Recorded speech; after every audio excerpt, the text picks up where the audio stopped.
د نفسي غوښتنو او شیطاني وسوسو ترمنځ توپیر. څنګه باید پوه شو چې وسوسه د شیطان له لوري ده او که د نفس له لوري، تر څو د هرې یوې سره هغسې غبرګون وکړو لکه څنګه چې ښایي. شیطان په لومړي سر کې د یوې ګناه په لور انسان هڅوي.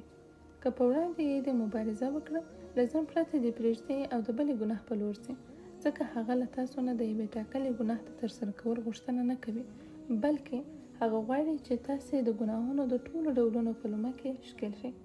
نو په دې توګه چې تاسې هرې ګناه ته غاړه کېږدئ، شیطان به هماغه درسره ومني، ځکه هغه له موږ نه ټاکلې ګناه نه غواړي، بلکې غواړي چې په هر ډول ګناهونو مو اخته کړي.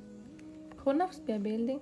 د نفس توپیر د شیطاني هڅونو سره دا دی چې نفس په یوه ټاکلې ګناه ټینګار کوي او شیطان بیا په ټاکلې ګناه نه، بلکې په بېلابېلو ډولونو یې ټینګار کوي.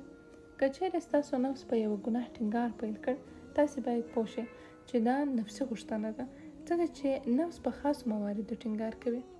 دغه ګناه به په لومړي سر کې د نفس غوښتنه نه وي، لومړی به شیطان ورته هڅونه کړې وي او وروسته به د نفس خوښي پرې راغلی وي او ټینګار به یې پرې کړی وي.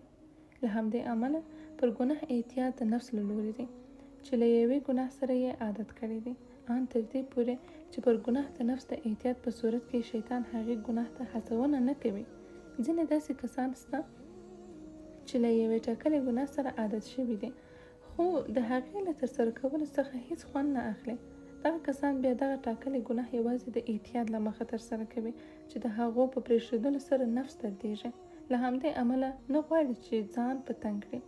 د دغه کار دلیل دا دی چې د هغو د پرېښودلو لپاره هڅه او کوښښ نه کېږي. لومړی پیل یې شیطان کوي او بیا د هغو د ترسره کولو لپاره 100 لارې ورته پرانیزي، خو نفس بیا یوه پکې ټکي او د یوه ماشوم په څېر پرې ټینګار کوي. نو په دې توګه تاسې باید لکه د یوه پلار په شان چې خپل ماشوم له زیان رسونکو څیزونو څخه ژغوري، دغسې د خپل نفس په وړاندې مبارزه وکړئ تر څو سمې لارې ته راوګرځي. د مجاهدې معنا دا شوه چې نفس له هوا او حواس څخه وګرځول شي. د روژې په میاشت کې د شیطان او نفس ترمنځ توپیر په ډېره ښه توګه څرګندېږي. د روژې په میاشت کې شیطانان تړل شوي وي، نو په دې صورت کې د هغو ګناهونو منشا یعنې منبع به څه وي چې یو څوک یې د روژې په میاشت کې ترسره کوي. منشا یې یوازې ناتوانه او پلید نفسونه کېدلی شي. د انسان لپاره ښایي چې په روژه میاشت کې د توان په لوړو پوړیو کې واوسي، چې په دې صورت کې ولې باید ګناه ترې وشي.